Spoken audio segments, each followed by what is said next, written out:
దస్తగిరిని జైల్లో కన్విన్స్ చేసే ప్రయత్నం చేశారు, లంచం ఇవ్వబోయే ప్రయత్నం చేశారనడానికి సాక్ష్యాన్ని తోటి ఖైదీలు చెప్పాల్సి వచ్చింది. అట్లాంటి దాంట్లో రిమాండ్ ఖైదీగా ఉన్నటువంటి నేను దానికి చెప్పాను అంటూ చూశాను అంటూ బీటెక్ రవి దాని మీద ఇచ్చిన వాంగ్మూలం ఇప్పుడు సంచలనం రేకెత్తిస్తుంది. వివేక హత్య కేసులో అప్రూవర్గా దస్తగిరి వైఎస్ఆర్ జిల్లా కడప జైల్లో డాక్టర్ చైతన్యారెడ్డి బెదిరించిన ఘటనలో తెలుగుదేశం పార్టీ మాజీ ఎమ్మెల్సీ బీటెక్ రవి కీలక సాక్షిగా మారబోతున్నారు. ఈ కేసు విషయం మీద విచారణాధికారిగా ఉన్న రాజమహేంద్రవరం కేంద్ర కారాగారం సూపరింటెండెంట్ రాహుల్ శ్రీరామ సోమవారం ఆన్లైన్లో బీటెక్ రవికి ప్రశ్నావళి పంపించి సమాధానాలు తీసుకున్నారు.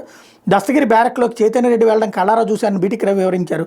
2023 నవంబర్ 14 నుంచి 29 వరకు జైల్లో ఉన్న దస్తగిరి ఉన్న ఎస్ఎస్ఆర్ బ్యారక్ ఎదురుగానే నేను జైలు నుంచి బెయిల్పై విడుదల అవడానికి ఒకరోజు ముందు చైతన్యరెడ్డి జైలుకు వచ్చారు.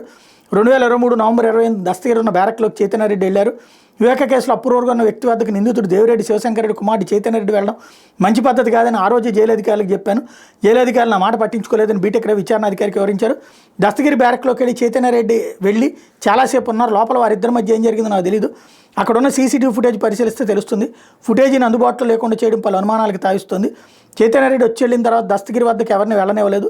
తను చైతన్యరెడ్డి కలిసిన విషయాన్ని ఆయన పంచుకుంటారనే కారణంగా ఇలా చేసిన అనుమానాలు అప్పట్లో వ్యక్తమయ్యాయని వివరించారు. ఈ కేసులో బీటెక్ రవి సాక్ష్యం కీలక పరిణామంగా మారింది. జైల్లో దస్తగిరిని కలవలేదని చైతన్యరెడ్డి చెప్తున్న జైలు సిబ్బంది బీటెక్ రవి వాంగ్మూలాలు కలిశారని చెప్పడం గమనార్హం. ఈ విచారణ వేదిక రాష్ట్ర ప్రభుత్వానికి అందగానే చైతన్యరెడ్డి మేరకు ఉచ్చు బిగిసే అవకాశం ఉంటుందని ప్రచారం జరుగుతుంది.